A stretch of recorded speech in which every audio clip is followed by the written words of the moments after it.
Because in our journey of really staying true to ourselves, we're going to have to disappoint a whole lot of people. Yeah. But I would rather not disappoint myself anymore, right? Because I know how much it hurts. Because if I think about all the hurt that younger me went through, it was because I didn't stand up for myself, you know? So now it's like, no, going forward, it's our turn. Welcome to Empowermente, the headquarters of Latina empowerment. Okay, so it's nice to have you here, ladies. I'm so excited to talk to you. I know. And then I love connecting in person, you know, so it's so nice to see you all. So for those that don't know you all, so we connected here in Phoenix. And when people ask me how I'm feeling about Phoenix, I'm always like, I love it because I've just met such amazing ladies. And you guys were definitely part of that. Y'all are so welcoming to me. So let's start with a little bit of an introduction for those of them that don't know you.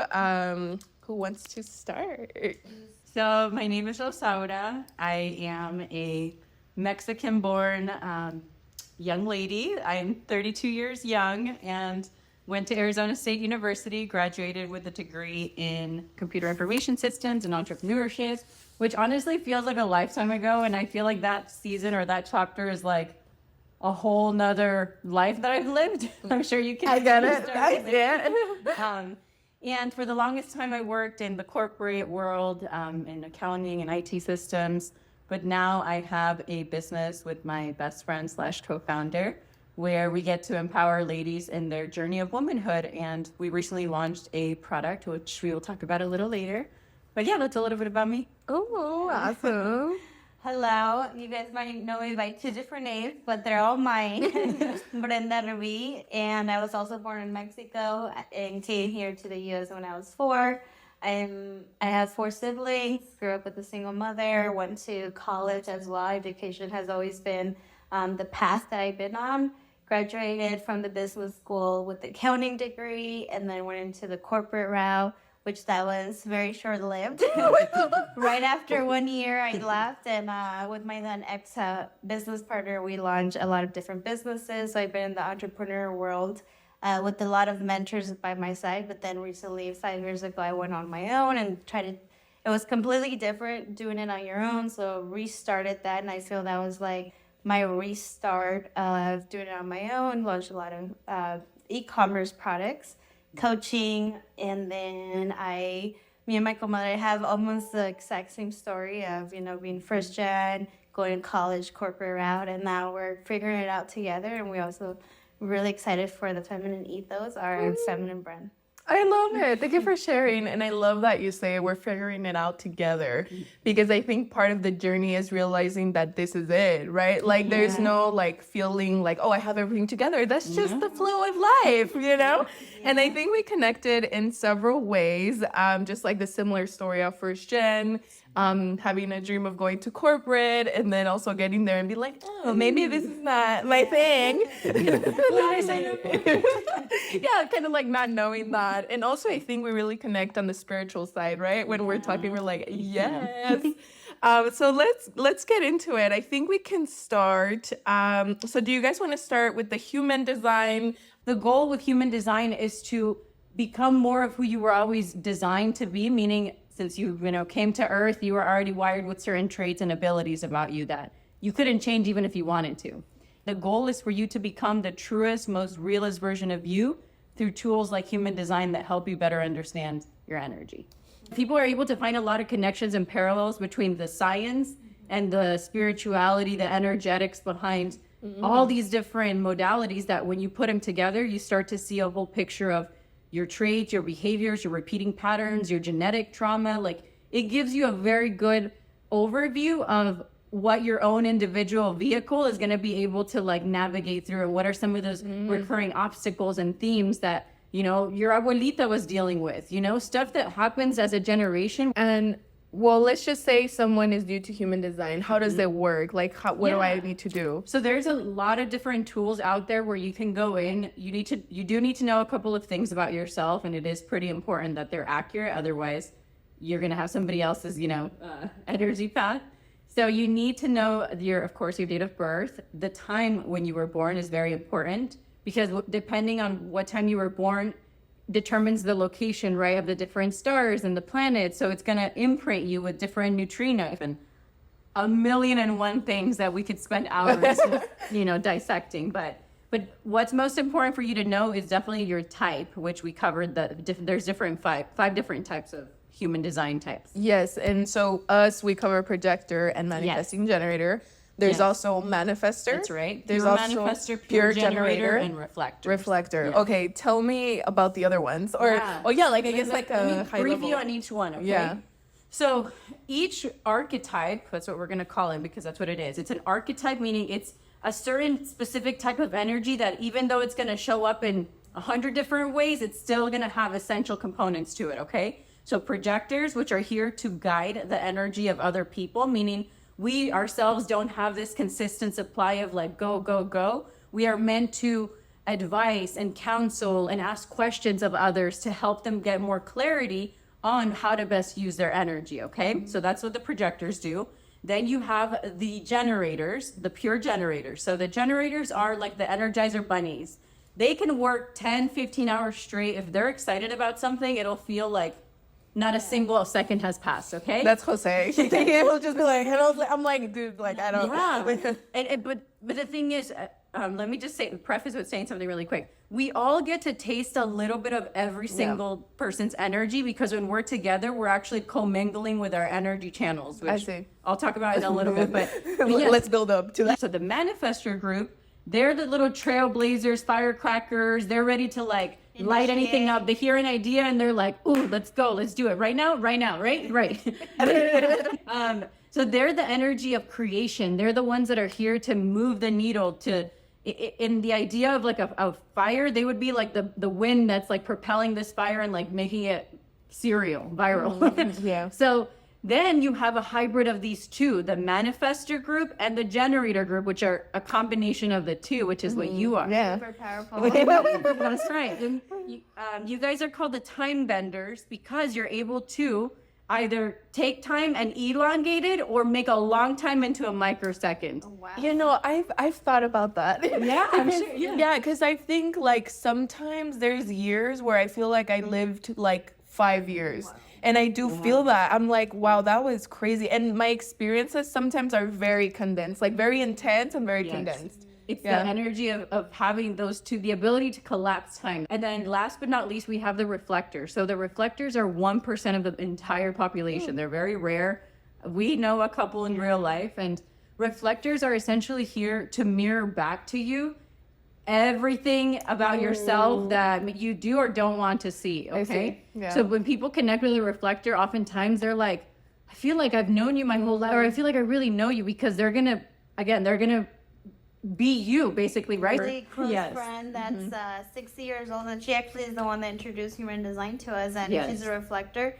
And every time we're around her energy, I feel that she knows my whole life, or she knows what to say, or she knows like how to guide me in a sense. But I do feel like everything that I'm giving to her, she's giving back to me. She's giving back, reflecting back. Wow. May not always be how we want to receive it. We would be like, oh, that's triggering, Yeah. or like, oh, Which she's very that's the stubborn other about side. this. But it's like, so am I in my own way, I see. Yeah. So every single person, all those 5 archetypes that we just covered, they all have their own unique gifts and purpose and different things. And rather than seeing each other as competition, we're actually part of a puzzle. So if you want to have the most diverse, eclectic, like well-balanced group, having one of each type is ideal. Why? Or having a few that you need. Why? Because then the energy is going to be so synchronized, because instead of trying to fight for roles, everybody knows where their role is at. And the beautiful thing is, when you are in the energy of somebody else, you're literally exchanging information, right? So as we are sitting here, our energies are literally all working together to create certain dialogue, certain conversations, right? Things are sparking off, new ideas. Like, that's the beauty of coming together, is that you give each other things that maybe you don't have that the other person has, and your energies are now synced and all talking. So yes, I'm very passionate. If anybody else wants to know more about it, please send them my way. I'd love to share more about the tool and how they can get started with it. I love it. Thank you so much. So I want to talk about just like the journey that took you to launch a product and like being co-founders. Like, what does that take, right? For those of us that are curious of launching a product one day. So for me, I'm so glad I didn't stay in corporate for that long, even though I thought it was the one thing that I glorified, because for me, I grew up in Maryville here in Arizona, and so getting out of that and having this is that I should be grateful for getting to this point. And I remember going to the downtown, which now I live downtown, but I remember my first day working there. They had their offices in downtown, and I looked at this building, and I was like, I've never been in a building this high. And I remember coming out of my first day, and I was like, I made it. Like, I made it, Mom. And I remember saying, wow, this is everything she ever wanted. And now I'm safe, and I'm letting her know that I finally made it. I'm safe. I can take care of myself, and I can take care of you guys. But it just didn't feel right. The environment didn't feel like I belonged. I didn't have any, people that looked like me, Hispanics, where I felt like, back at ASU, we're in the Hispanic business, and I felt that it was familia. And so going into corporate, I felt very alone. And I did do an internship in LA for a summer, and I remember meeting her out there too. And that's the LA office was more diversified, and I actually wanted to move out there, and I felt more like, oh, I can thrive here. But coming out here, doing it, it wasn't long until I got out of it, because my then partner, my romantic partner, he was mostly in entrepreneurship, and ever since college, I would help out his businesses, and he had an agency, and we would hire our friends, and we had an office, the whole marketing agency, and so he said, if you're going to be working all these hours, might as well join me and we can do this together. And so I jumped ship. It was really scary. My family was very nervous for me. They're like, what are you going to do? You have no plan. This is so risky. It's unstable. You're throwing away your career. Like, this is very scary. So I took it upon myself to put the exact amount of hours I was doing to this business and go down the entrepreneurship, which that's when I learned how to take risks, how to be on survival mode, so I gave up one thing to get another. So it's like, choose your own poison. This was what led me to burnout eventually. So I went down the entrepreneur route and creating multiple different businesses that failed. We ended up living at his parents at one point, and then still taking full-time credits and graduating in 3 years. And so I went down that road to eventually hiring my family little by little, and seeing what took off. And that was very stressful, but I got to see, the more you put in, I actually get to see a match reward outside of that. And that's when so many different opportunities opened up, and that's when I was able to say, I love this path, I know what it takes, I know what I have to sacrifice.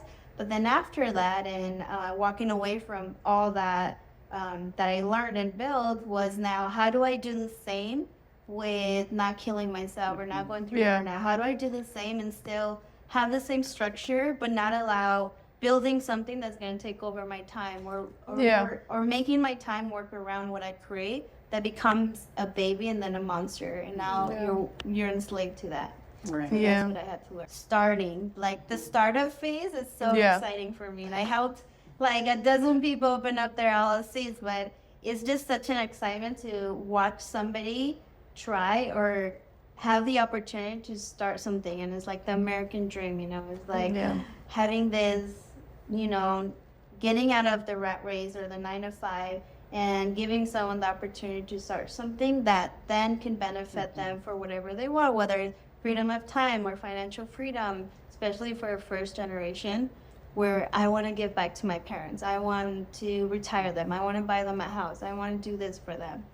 And so that has always been my reward going after that. And so what we started now is, I love the starting of it, right? But now it's what you said, is allowing time to happen, allowing it to see. It's almost like a seed. You plant it, and you already want to see the fruits. Oh, that's a huge thing. And the instant. We have to let it grow. And the way we're doing it now is more with the integrity behind, by creating a community behind it. And we want the community to help it grow, rather than I know the Facebook ads, I know the paid marketing, I know the advertisement, all these different channels with which yes, we can still do, and it's a great resources.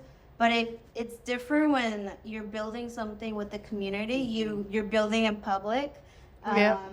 It hurts the ego a little bit because you want it to already scale because you see the potential of it. You know, you grow something, it's like a baby. You grow and you're like, you're gonna be a doctor, and I can't wait for you to go to college and do all this stuff. But you want to enjoy the process and the journey of watching it crawl, and that's why it has been creating a product business with Rosaura that it stemmed from growing the feminine brand and then delivering the product. You were saying like it's different when you're building something in community and you don't get that instant gratification.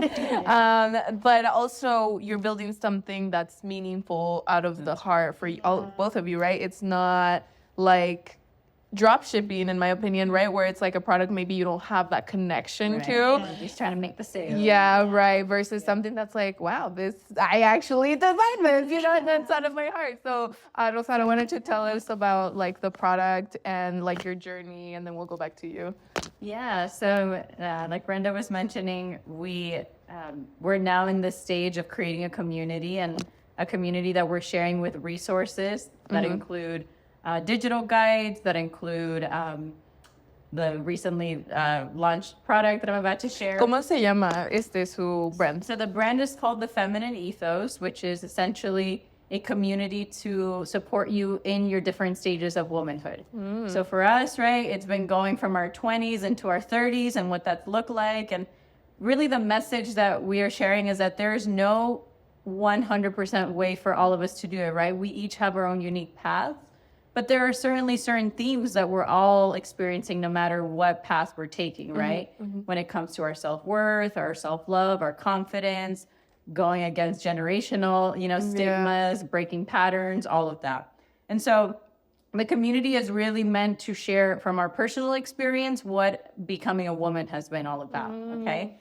And we recently just launched a product called the Glow Guard, which is a personal safety device that the inspiration behind it was from our travel. So like we said, last year we went all over Europe and Mexico, but we didn't have anything on us if like something would have happened. We didn't have any mechanism for us to alert anybody if we needed help, right? Yeah, because you can't take it on the plane. Exactly. They've taken away multiple ones. Yeah.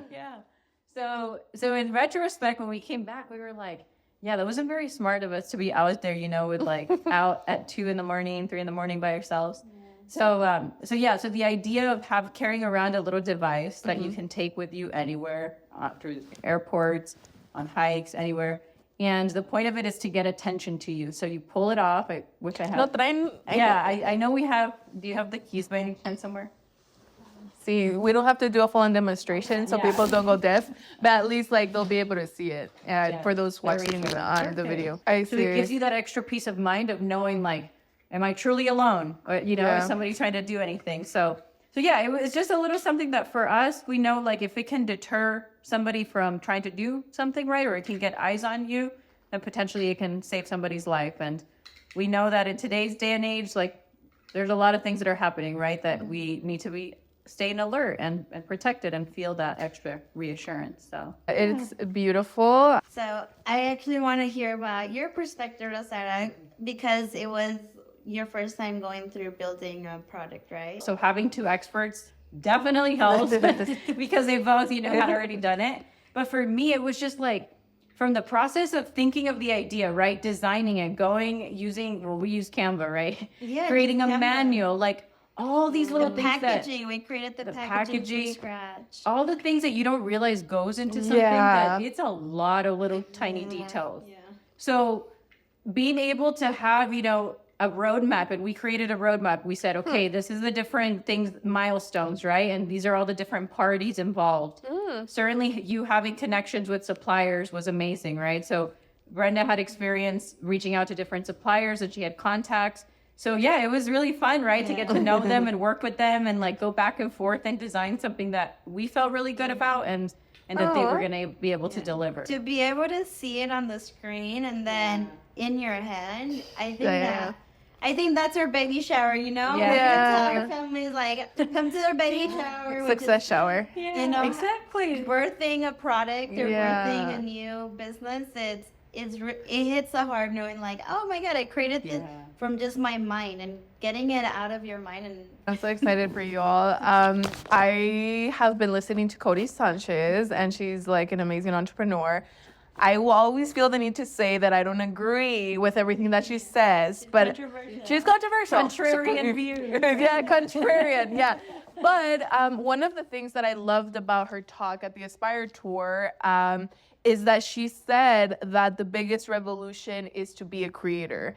And I was like, oh my God, I love that, you know, because it's so true. Like, just you creating something that you want to see in the world is your own form and your own footprint. So I love that you were able to do that. yes, you know, if I can go back and give advice to any woman navigating womanhood or starting their own businesses, to not feel alone and reach out to coaches, organizations, women's events, any community that you see yourself as them and going through that, and not to be embarrassed, and have grace for yourself to be able to get help and guidance on going through this journey, because it gets really scary, but we can all do it together. Thank you. Absolutely. Connection is so important, and realizing that you're not alone. Okay. I used to think that everything I was navigating through was just something that I was navigating through. And the reason why we reconnected so deeply was because we realized we were living parallel lives, right? Just different characters, different